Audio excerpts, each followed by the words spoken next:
함께 교독하도록 하겠습니다. 제가 18절 말씀을 먼저 읽고 그 다음 여러분들이 같이 읽어주시면 되겠습니다. 제가 18절 말씀을 먼저 읽겠습니다. 하나님의 진노가 불의로 진리를 막는 사람들의 모든 경건하지 않음과 불의에 대하여 하늘로부터 나타나나니 이는 하나님을 알만한 것이 그들 속에 보임이라. 하나님께서 이를 그들에게 보이셨느니라. 창세로부터 그의 보이지 아니하는 것들 곧 그의 영원하신 능력과 신성이 그가 만드신 만물에 분명히 보여 알려졌나니 그러므로 그들이 핑계하지 못할지니라. 감사하지도 아니하고 오히려 그 생각이 허망하여지며 미련한 마음이 어두워졌나니 스스로 지혜 있다 하나 어리석게 되어 썩어지지 아니하는 하나님의 영광을 썩어질 사람과 새와 짐승과 기어다니는 동물 모양의 우상으로 바꾸었느니라. 그러므로 하나님께서 그들을 마음의 정욕대로 더러움에 내버려 두사 그들의 몸을 서로 욕되게 하게 하셨으니 이는 그들이 하나님의 진리를 거짓 것으로 바꾸어 피조물을 조물주보다 더 경배하고 섬김이라. 주는 곧 영원히 찬송할 이시로다. 아멘. 아멘. 감사합니다. 오늘 하나님은 살아계십니다 라는 제목으로 로마서 1장 18절에서 25절 말씀을 통해 은혜를 나누고자 합니다. 먼저 안타까운 소식을 우리가 이야기하지 않을 수 없을 것 같습니다. 미국도 아닌 유럽도 아닌 참 대한민국에서 그것도 서울 이태원에서 할로윈 축제로 인해서 참 벌어진 대참사가 있었습니다. 제가 알기로는 통계적으로 지금 149명입니까? 와, 더 계속해서 지금 사망자가 늘어나고 있네요. 150명이 넘는 그런 목숨이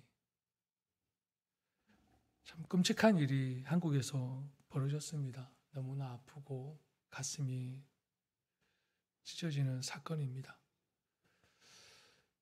참 저 젊은이들이 할로윈이 뭔지 알고 저는 축제에 동참을 했을까요? 저도 할로윈에 대해서 그렇게 잘 알지는 못하지만 미국에 있다 보니까 할로윈이 참 큰 축제더라고요. 그래서 여러 가지 서치를 해봤는데 이미 2500년 전에 저기 아일랜드 그 켈트족에 의해서 사메인이라는 일명 죽음의 신을 섬기는 것부터 유래가 되었다고 합니다. 이 할로윈이. 여러분 켈트족 악랄하기로 유명한 그런 족속들 아닙니까? 그 당시에 거의 야만인과 같은 그런 족속들이 그 당시에 참 사람을 죽이는 것을 아무렇지도 않게 생각했던 그런 어떤 족속들인데 이것을 기원으로 하고 있는 이 할로윈 축제에 우리 젊은이들이 이러한 배경과 교훈을 알고 참 저렇게 즐기고 있는지 참 두려움을 느끼지 않을 수가 없었습니다. 참 이런 모습을 볼 때에 지금 영적으로 얼마나 무지하고 혼탁한지 여러분 느껴지십니까? 느껴지세요? 우리는 느껴져야 합니다. 이 시대에 우리는 깨어 있어서 무너져가는 우리의 다음 세대를 바로 세우는데 전력을 다해야 합니다. 여러분, 다음 세대를 해봐야 우리 자녀들입니다. 누굽니까? 우리 자녀들입니다. 지금 어제 그 대참사가 거의 젊은이들이 죽었습니다. 찬란하게 빛을 발해야 돼. 그들이 끔찍한 일을 당했고 그들뿐입니까? 그들의 가족은 어떻습니까? 예상이나 했겠습니까? 생각이나 했겠습니까? 축제였고 그냥 즐기는 시간이었는데 이런 참사가 일어날 거라고 아무도 예상을 못했을 것입니다. 우리는 다음 세대를 바로 세우는데 힘을 다해야 합니다. 왜 우리가 이런 어둠의 세력과 싸우며 세상과 구별된 삶을 살기 위해 부단히 힘쓰고 애쓰는 것입니까? 우리는 알잖아요. 하나님은 살아계십니다. 우리가 영적인 세력과 부단히 싸우고 세상과 구별된 삶을 살기 위해 부단히 노력하는 이유는 내 안에 진정한 소망이 있기에, 하나님이 살아계시기에, 하나님 나와 함께 하시기에 우리는 이 험난한 세상을 지금 주와 함께 살아가고 있는 것입니다. 여러분, 하나님은 살아계십니다. 지금도 여전히 하나님은 나와 함께 하십니다. 하나님이 살아계시는지 아직까지 긴가민가 하신 분이 있으신가요? 하나님이 살아계시는지 아닌지 이런 의문을 가질 수 있다고 생각합니다. 하나님이 살아계시다면 왜 이런 고통을 주십니까? 왜 이런 아픔을 주십니까? 이런 대참사와 같은 일들이 일어나게 하십니까? 왜 우크라이나와 러시아의 전쟁을 그냥 보고 와 계십니까? 수많은 사람들이 죽어가고 있는데 하나님이 살아계시다면 당연히 우리는 이런 질문을 가질 수 있을 것입니다. 여러분, 부모 되신 여러분들에게 한번 묻겠습니다. 내 자녀를 위해서 하나님께 기도할 때에 어떻게 기도하는 것이 지혜로운 부모의 기도일까요? 하나님, 내 자녀의 삶에 어떤 어려움도, 어떤 고통도, 어떤 시련도 없도록 해주세요. 이게 바른 기도일까요? 아니면 하나님, 이 험난한 세상을 잘 이겨낼 수 있도록 힘 주시고 능력 주시고 하나님 함께 해 주십시오가 지혜로운 기도일까요? 어떤 게 좋은 기도일까요? 여러분들의 부모님들은 그렇게 기도 안 하셨을까요?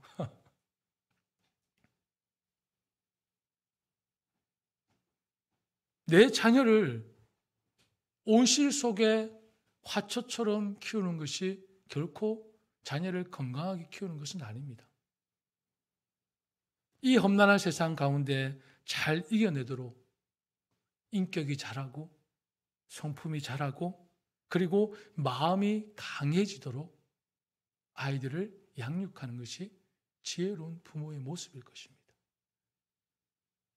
진정한 자녀를 사랑하는 부모라면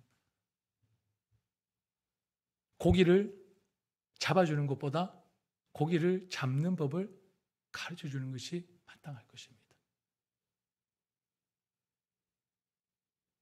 그리고 이 험한 세상을 살아가는 내 아이에 대한 진정한 사랑의 마음이 바로 고기를 잡아주는 것보다 고기 잡는 법을 가르치는 것이 지혜로울 것입니다. 그러기 위해서는 반드시 뭐가 따라야 합니까? 인내가 있어야 합니다. 고통도 따라야 합니다. 때로는 시련도 필요합니다. 당연한 거죠. 한 아이를 얻기 위해서 10달 동안 임신을 하고 또 출산의 고통을 통해서 우리는 아이를 품에 안습니다. 고통 없이 어려움 없이 행복이 있을까요? 행복이 없습니다. 불행이라는 것을 모르는데 행복을 어떻게 알겠습니까?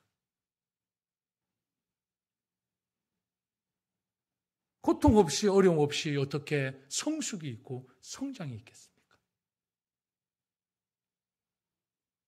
그렇다면 여러분, 아이를 향한 부모의 마음, 우리 아이가 넘어졌어요. 그러면 부모의 심정은 당장이라도 일으켜 세워주고 싶습니다. 그런데 진정 아이를 사랑하는 부모라면 아이가 혼자 일어날 수 있도록 기다려주는 것. 그것이 아이를 진정 사랑하는 부모의 마음이 아닐까요? 이런 부모의 마음을 우리가 들여다볼 수 있다면 하나님의 마음을 충분히 들여다볼 수 있다고 저는 믿습니다. 하나님을 믿는 사람은 고통이 있으면 안 되나요? 하나님을 믿는 나라는 총알이 피해가고 하나님을 믿지 않는 나라는 총알을 맞아야 합니까? 그건 아니지 않습니까? 우리가 믿는 하나님은 조건적이며 편협한 사랑을 지니신 분이 결코 아닙니다.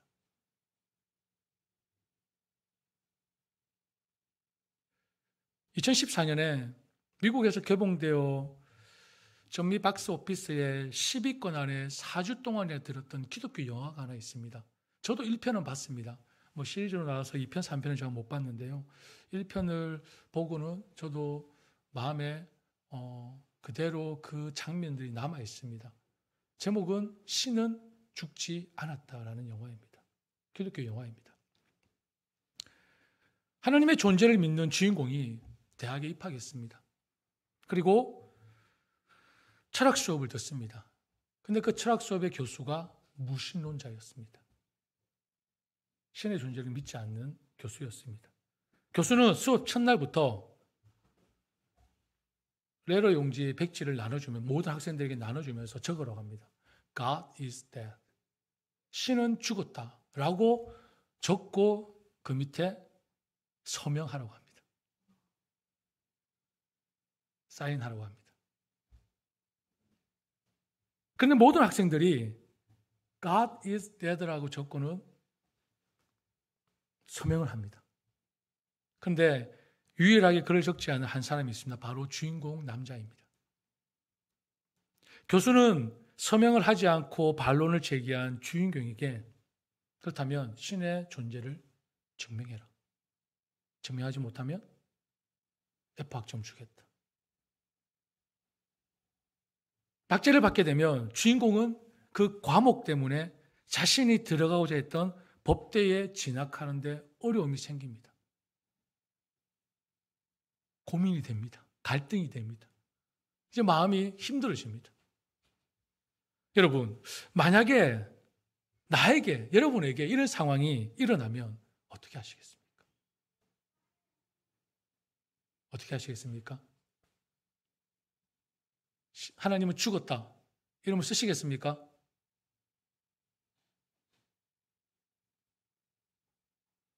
어떻게 하시겠습니까? 나의 꿈을 위해, 내 일생의 커리어를 위해 하나님은 죽었다라고 쓰고는 그 밑에 서명을 하시겠습니까? 아니면 어떤 시련과 어려움이 있더라도 끝까지 믿음을 포기하지 않고 하나님은 살아계십니다 라고 고백하시겠습니까? 여러분, 지금 당장 나에게 닥친 일이 아니라고 쉽게 생각하지 마시고 진지하게 한번 고민해 보십시오. 인생이 걸린 문제일 수도 있지 않습니까? 자기의 꿈이 걸린 문제일 수 있습니다.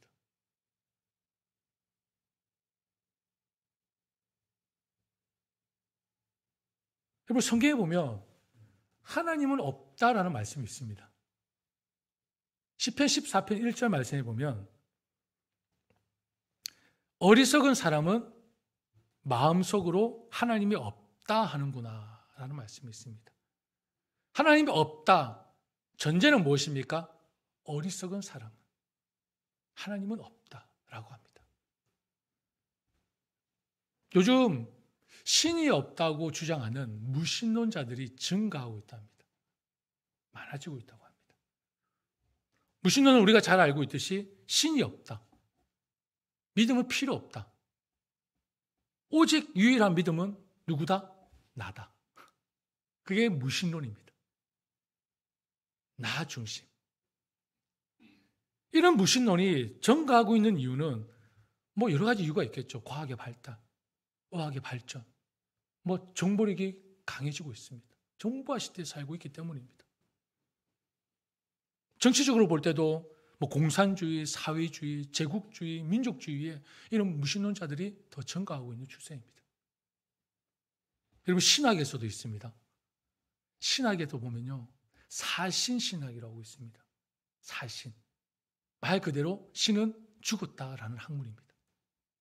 그리고 르네상스 이후부터 계속해서 끊임없이 발전해온 자유신학, 인본주의 사상에 근거한 자유신학이 우리 신학계에서도 지금 활기를 치고 있습니다. 성경을 그대로 믿지 않습니다. 과학을 통해, 의학을 통해서 성경을 조작하고 있습니다. 자유신학자들. 근데 여러분, 참 신기한 것이 뭔지 아십니까? 이렇게 무신론이 증가하고 있지만 하나님을 모른다고, 하나님을 믿지 않는다고, 하나님이 존재하지 않는다고 하는 사람들도 위급한 상황이 닥치거나 절실하게 도움이 필요한데 어느 곳에서도 도움을 받을 수 없는 절박한 상황에 처하면 누구를 찾습니까? 하나님을 찾습니다. 어느 스님도 길을 가다가 넘어지면서 주여.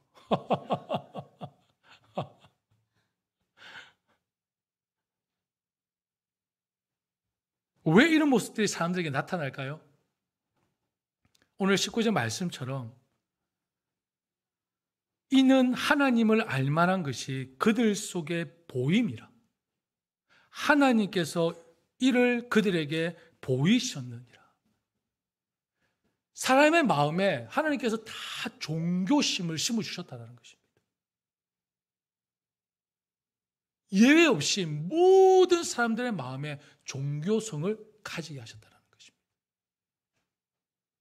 여러분, 이것을 한번 증명해 볼까요? 사람은 본능이 있습니다. 그죠? 욕구들이 있습니다.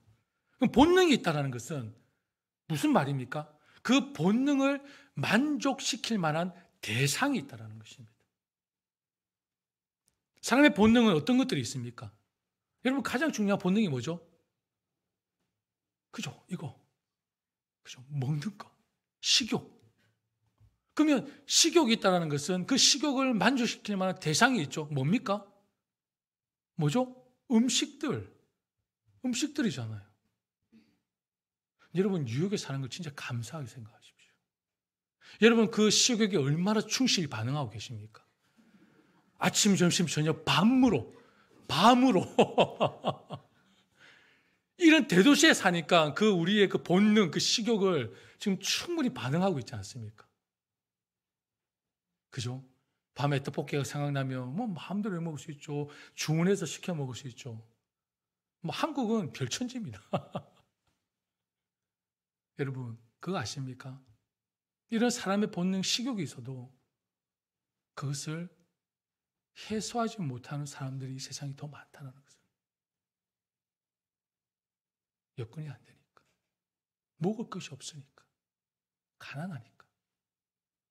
이것만으로도 우리 얼마나 감사한 조건들이 많습니까? 우리의 본능에 충실히 반응할 수 있는 주변에 널려 있지 않습니까? 우리는 식욕이라는 본능이.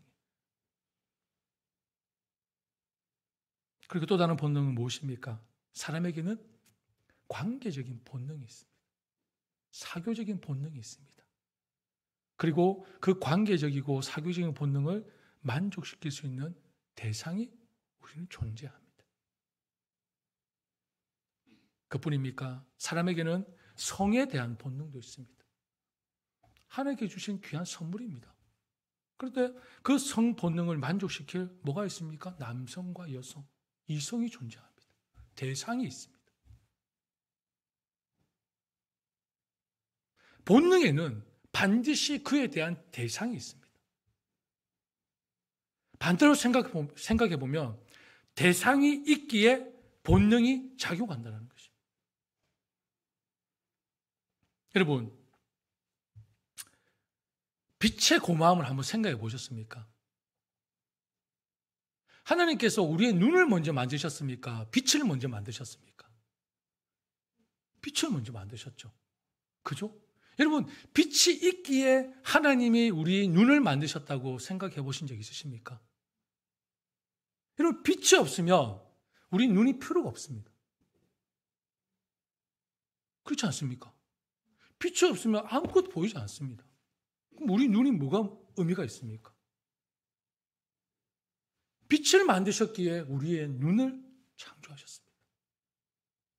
소리도 마찬가지입니다. 하나님께서 소리를 만드셨기에 우리의 귀를 창조하셨습니다. 소리를 들을 수 있는 귀를 우리에게 허락하셨다는 것입니다. 이처럼 우리의 본능에 대상이 있다는, 대상이 있기에 우리의 본능이 반응한다는 것입니다. 마찬가지입니다. 우리 안에 종교성이 있기에, 종교심이 있기에 우리는 그 종교심을 통해서 무엇을 숭배하려고 하고 높은 곳을 바라보며 앙망하고 바라는 것은 자신의 욕망을 충족시킬 대상이 있다는 것입니다. 누가 부인할 수 있겠습니까? 다시 이 말은 우리가 믿는 우리는 하나님이 살아계심을 우리는 충분히 드러낼 수 있다는 것입니다. 처음에 소개해드렸던 영화의 마지막 부분, 클라이맥스가 바로 이 부분을 잘 보여주고 있는데요. 주인공 남자가 하나님의 존재를 아주 멋지게 설명을 합니다. 근데 그 이야기를 듣고 있던 교수가 분노합니다. 화를 냅니다. 참을 수가 없습니다.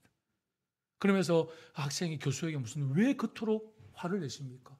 분노를 하십니까? 그렇게 물으니 교수는 I hate God이라고 합니다. I hate God. 여러분, 증명이 되어버렸습니다. 그죠? 신이 없는데 어떻게 하나님을 미워할 수 있고 신이 없는데 하나님을 싫어할 수 있습니까? 바로 증명이 되어버리잖아요. 왜 신을 미워하니? 자기의 모든 것을 다 앗아가 버렸답니다. 가족들도, 자기의 미래도, 꿈도. 하나님이 존재하지 않는데 어떻게 미워하는 감정이 생길 수 있겠습니까? 사실 무신론자들이 증가하고 있지만 여러분, 오히려 신이 있다는 유신론을 증명하는 것보다 신이 없다는 무신론을 더 증명하기 어려운 이론이라는 것을 여러분 잘 알고 계십니까? 한번 보십시오. 신이 있다는 것을 증명하는 것을 우리는 얼마든지 찾아낼 수 있습니다. 광활한 우주 안에서 얼마든지 신의 존재를 찾을 수 있습니다. 그런데 무신론, 신이 없다는 것을 어떻게 증명할 것입니까? 그 증거가 거의 없습니다. 여러분, 여기 저도 제 자체가 신의 존재를 증명할 수 있습니다. 진화론에서는 수십만 년, 우리 기독교에서는 한 5,000년, 6,000년 역사 속에 여러분, 인간을 만든 기술이 있습니까?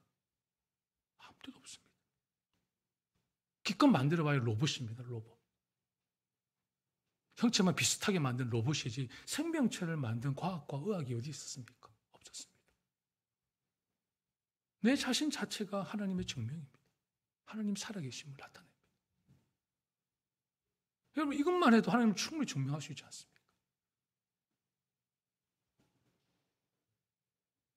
무신론이 왜 증가하고 있는지는 모르겠지만 여러분, 무신론도 아주 강한 믿음이 요구가 되는 것입니다. 그런데 무신론자들이 내세울 수 있는 증거는 거의 없습니다. 신이 없다는 걸 증명하는 게 더 어렵기 때문입니다. 오늘 본문의 19절에 다시 한번 같이 읽지만 19절 말씀 같이 한번 읽어볼까요? 시작. 이는 하나님을 알만한 것이 그들 속에 보임이라. 하나님께서 이를 그들에게 보이셨느니라. 20절 같이 읽겠습니다. 창세로부터 그의 보이지 아니하는 것들 곧 그의 영원하신 능력과 신성이 그가 만드신 만물에 분명히 보여 알려졌나니 그러므로 그들이 핑계하지 못할지니라. 아멘. 여러분, 이 말씀 이제 믿으십니까? 우리 안에 하나님을 알 수 있는 능력이 이미 내재되어 있습니다. 하나님께서 모든 사람들에게 하나님에 관하여 본능적으로 알 수 있도록 하나님 자신을 우리 안에 계시하셨다는 것입니다. 그리고 자연과 우주에도 하나님의 능력과 신성이 나타나 있다고 말씀하십니다. 하나님은 우리 안에뿐만 아니라 우리 밖에서도 하나님을 얼마든지 발견할 수 있도록 그 증거들을 다 보여주셨습니다. 하나님께서 만드신 만물 속에 하나님의 영원하신 능력과 신성과 위대하심이 바로 새겨져 있다는 것입니다. 우리 눈에 보이지 않는 하나님께서 우리를 둘러싼 아름답고 장엄한 자연, 그 속에 깃들어 있는 기가 막힌 조화와 질서를 발견하면 어찌 그 안에서 창조주 하나님의 손길을 우리가 놀라지 않을 수 있겠습니까? 이렇듯 우리의 존재를, 하나님의 존재를 우리 안에서, 우리 밖에서 얼마든지 증명할 수 있다는 것입니다. 더 나아가서 이 우주가 아무리 광활하고 자연의 아름다움이 아무리 장엄한다 하더라도 하나님의 위대하심과 높으심을 다 드러내 보일 수 있을까요? 턱없이 부족합니다. 우리는 이 자연 만물, 우주의 강한함을 조금밖에 깨닫지 못하지만 그 모든 것들을 다 해도 하나님을 다 표현할 수 없다는 것입니다. 왜냐하면 우주의 법칙이나 만물의 질서와 조한이 하는 말들은 따지고 보면 하나님의 존재, 하나님의 일하심에 대한 그저 인간의 언어적 표현일 뿐이라는 것입니다. 우리가 어떻게 우리 언어로 하나님을 표현할 수 있겠습니까?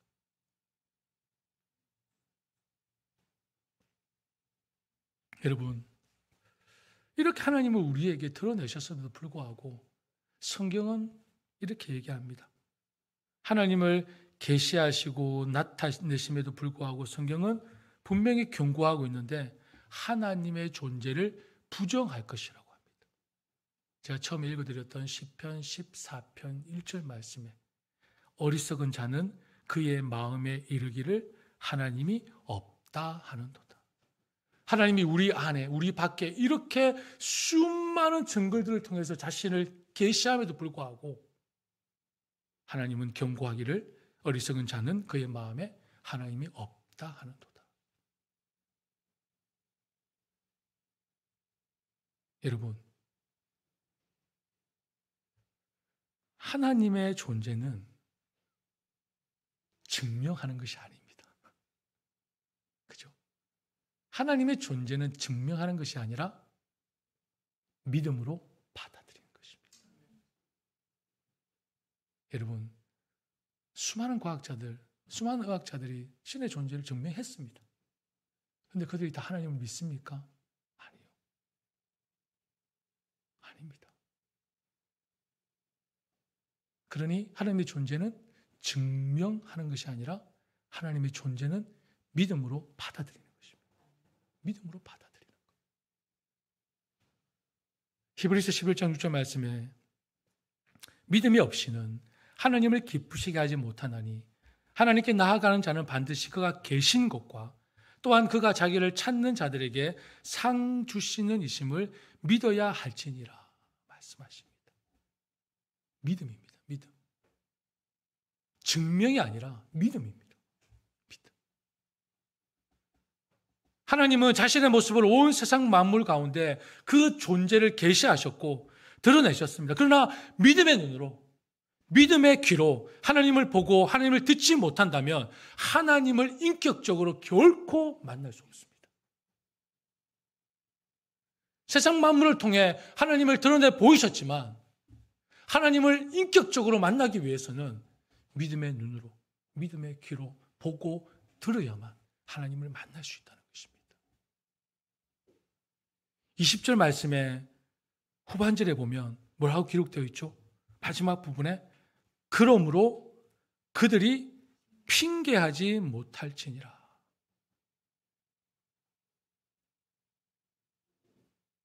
의문을 하나 풀어드릴까요? 그러면 우리나라 조선시대 사람들은 구원을 받았습니까? 안 받았습니까? 20절 말씀해 보십시오. 그러므로 핑계를 대지 못할지니라.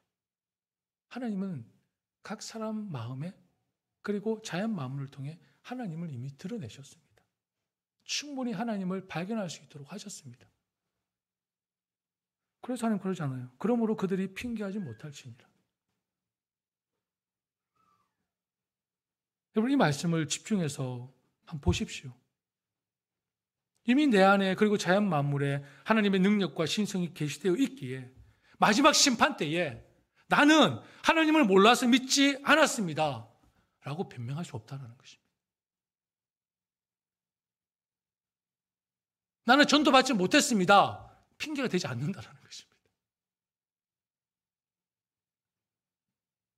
기회가 없어서 구원받지 못하는 사람은 이 땅에 아무도 없습니다. 멸망하는 자들은 어리석게도 하나님께서 그들에게 주신 기회를 사용하지 않았을 뿐입니다. 사랑하는 여러분, 하나님께서는 살아계십니다. 그리고 모든 인류에게 하나님을 알고 진리의 지식을 가질 수 있는 충분한 기회를 주셨습니다. 지금도 우리에게 주시고 계십니다. 여전히 변함없이 그 사랑으로 우리와 함께 하십니다.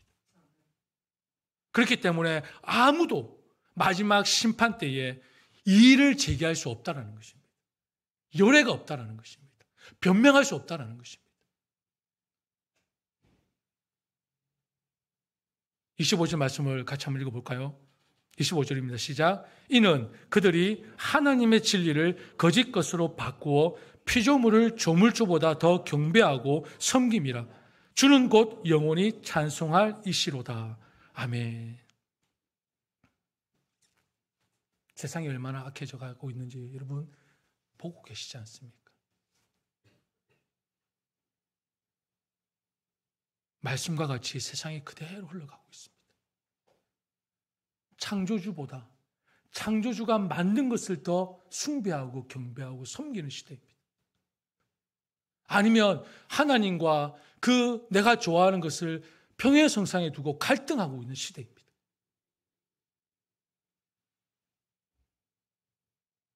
이 세상은 영원히 찬송받기에 합당하신 창조주 하나님을 거역하고 거짓에 지나지 않는 피조물들을 더 경배하고 섬기고 있다는 것입니다. 세상에서 가장 귀하고 값진 것을 전혀 무가치하고 무익한 것과 바꾸는 어리석음을 범하고 있습니다. 교회 안에서도 소위 하나님을 믿는 그리스도인 중에서도 어쩔 수 없는 현실이라는 핑계로, 시대가 달라졌다라는 핑계로 우리가 불의와 타협하고 세상을 타협하는 우리의 모습은 아닙니까?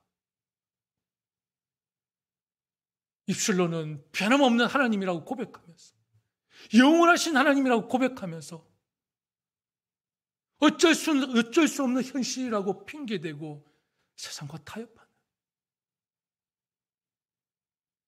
이런 모습, 지금 말씀 그대로 소위 교회 안에서도 행해지고 있지 않습니까? 거짓된 것과 하나님을 평행선상에 두고 하나님과 저울질하고 있는 아주 반역적인 행위를 우리는 일삼고 있습니다. 아니면 하나님보다 더 높이 들 때도 있죠.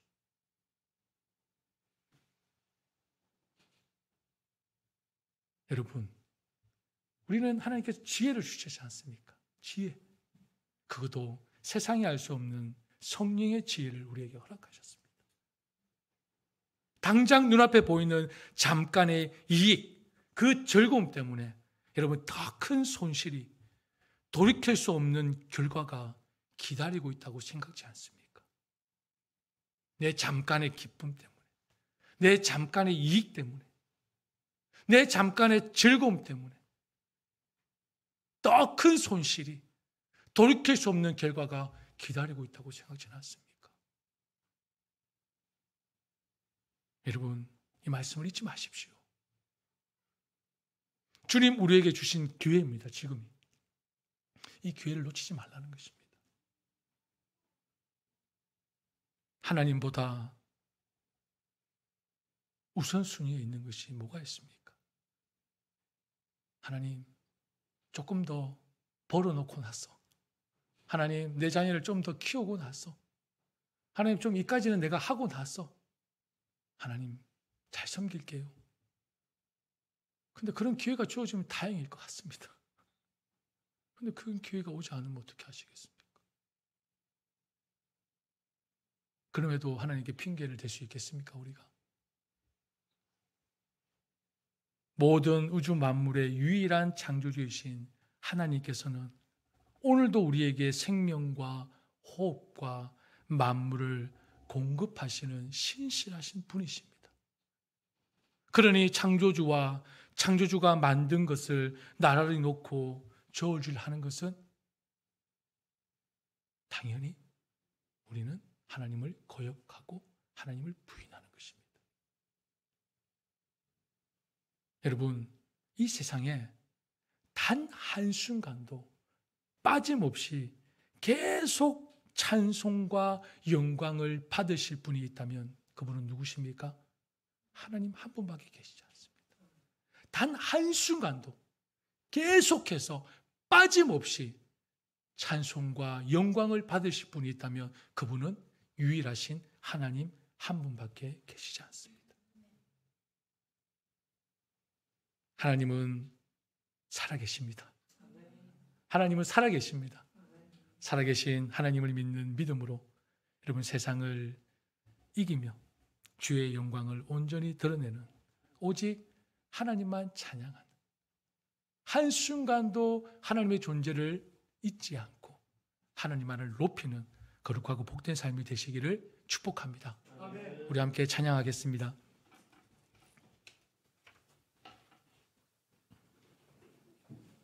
오늘 말씀을 기억하면서 하나님의 살아계심을 증명하는 것이 아니라 믿음으로 받아들인 것임을 깨달으시기를 바랍니다. 그래서 믿음의 눈으로 주를 바라보게 하시오. 하나님 중심함으로 세상과 하나님을 놓고 저울질하는 어리석은 삶이 아니라 오직 여호와 하나님만을 섬기며 오직 하나님만을 찬양하며 주께 영광 올려드리는 삶이 되게 하여 주시옵소서. 우리 말씀을 기억하면서 찬양 후에 함께 기도하는 시간을 갖도록 하겠습니다.